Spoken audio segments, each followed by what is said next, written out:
Olá a todos. Hoje nós vamos conversar um pouquinho sobre a profecia do apóstolo Paulo que não deu certo e o que isso significa exatamente, certo? Então vamos lá, vamos por partes.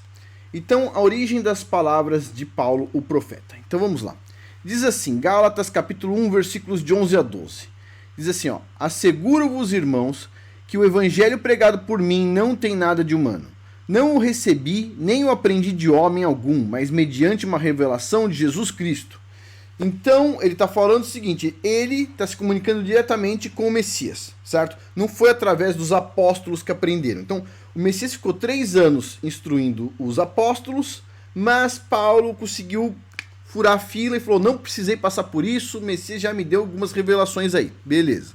Será que isso é verdade? Então, vamos lá. Vamos então analisar uma profecia de Paulo, para a gente descobrir se o que ele está falando realmente procede ou não. Ele disse o seguinte, em 1 Coríntios capítulo 15, versículos 51 a 52. Tem muito mais coisa que a gente vai falar, eu já falei sobre isso aqui anteriormente, mas tem muito mais coisa por trás disso. Então olha só. Diz assim, ó: eis que vos revelo um mistério. O que é um mistério? Uma profecia, certo? Nem todos morreremos, mas todos seremos transformados. Num momento, num abrir e fechar de olhos, ao som da última trombeta, porque a trombeta soará. Os mortos ressuscitarão incorruptíveis e nós seremos transformados. Certo? Então vamos lá. A primeira coisa que a gente tem que entender é o seguinte. Quando ele está falando aqui dos mortos ressuscitarão incorruptíveis, significa aquelas pessoas que em tese então eram crentes no Messias, esses aí que estão salvos, morreram e vão ressuscitar. E está falando nos mortos em terceira pessoa, ok? Terceira pessoa, marca isso. Está falando com os mortos em terceira pessoa.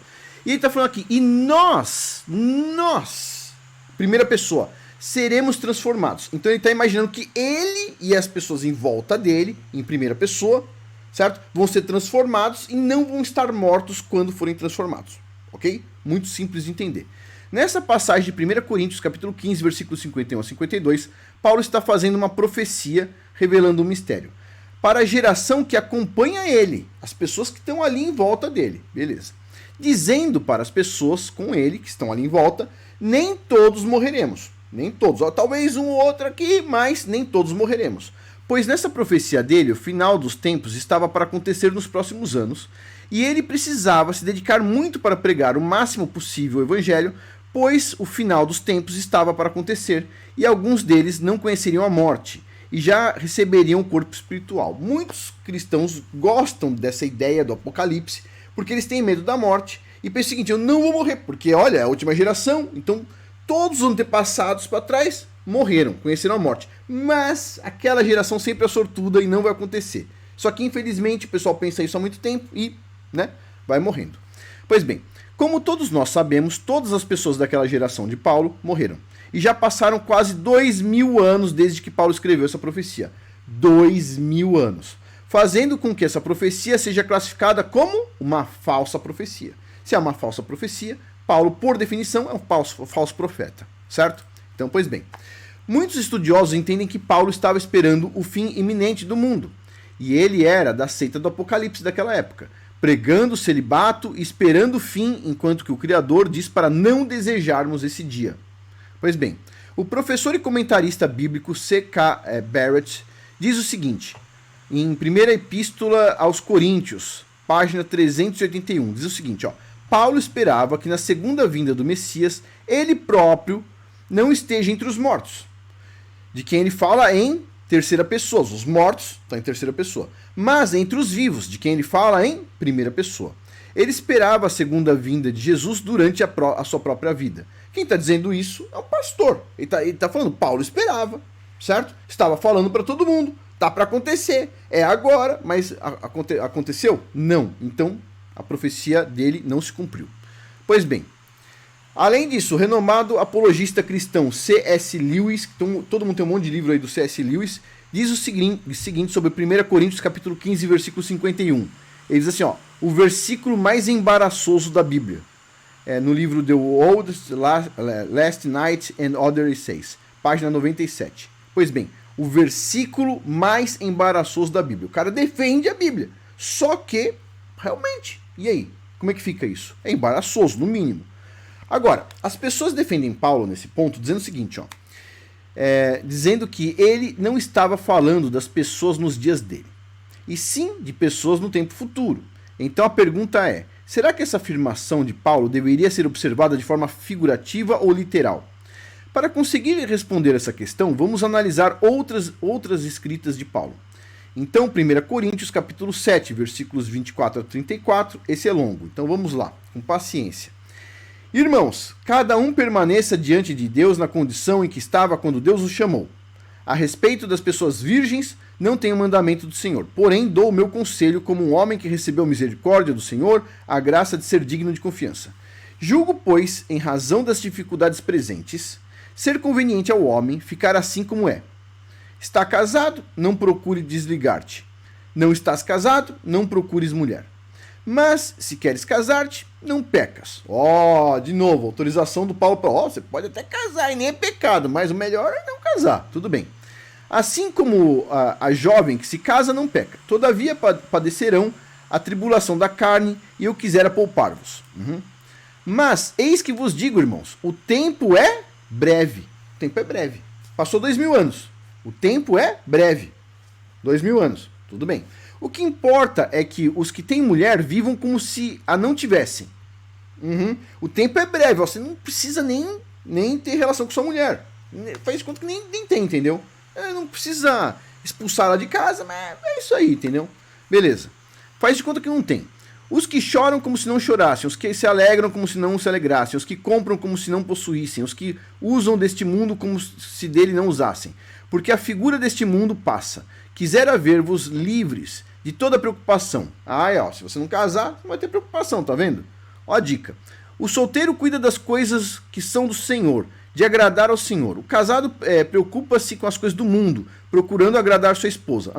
Veja bem, o casado tá lá fazendo, vamos dizer assim, tem os filhos, tem que criar os filhos, tudo isso e colocar no caminho do Criador. Esse aí, tá ali só para agradar a esposa.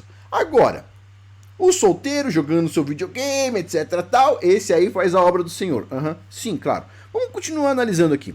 A mesma diferença existe com a mulher solteira ou a virgem. Aquela que não é casada cuida das coisas do Senhor para ser santa no corpo e no espírito, mas a casada cuida das coisas do mundo, procurando agradar ao marido. Sei. Ou seja, você tá de brincadeira. Alguém acha que minha esposa fica fazendo as coisas o dia inteiro para me agradar? Você tá de brincadeira. Sim, ela tenta me agradar muitas vezes, e ela me agrada muitas vezes, mas ela trabalha muito para manter as crianças crescendo, estudando e tudo mais, certo? Ou seja, é uma obra para o Criador. A gente está criando servos para o Criador, porque todo mundo nessa casa aqui é servo do Criador. Agora, vamos lá, continuando aqui. Note que Paulo diz o quê? O tempo é breve, dando a entender que realmente ele estava esperando o fim dos tempos e a segunda vinda do Messias na geração dele. Caso contrário, ele não pediria também para as pessoas não se casarem pelos próximos 2000 anos. É óbvio isso, certo? Ou seja, não. O tempo é breve, vamos lá.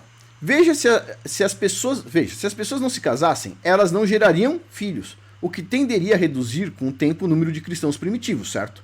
O que só não aconteceu de forma geral ou generalizada, pois o cristianismo foi adotado como religião pelo Império Romano e paganizado para atender às demandas dos pagãos da época, que continuam pagãos até os dias de hoje, se dizendo cristão, daí não tem novidade nenhuma, né?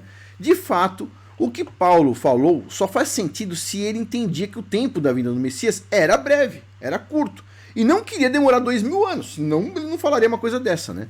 Caso contrário, ele não pregaria para você ser uma pessoa que não demonstra emoção, tristeza ou felicidade, e muito menos que as pessoas vivessem sem ter nenhum prazer humano normal nos próximos 2000 anos, certo?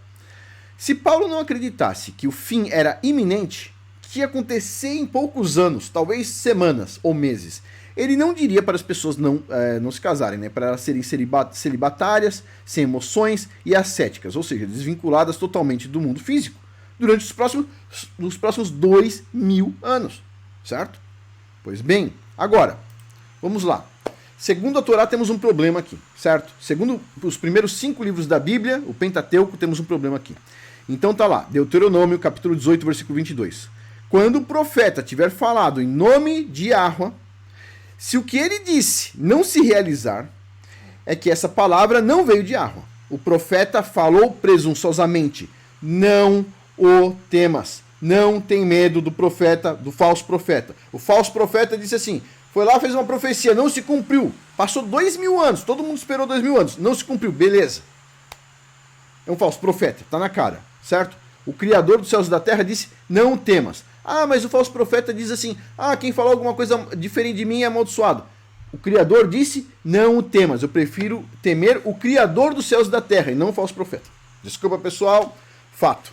Segundo a Torá, qualquer pessoa que fizer uma afirmação sobre o futuro dizendo que foi inspirada pelo Criador, mas essa revelação não se cumprir, isso significa que essa revelação não foi inspirada pelo Criador, certo? E aí vem um ponto que fica complicado.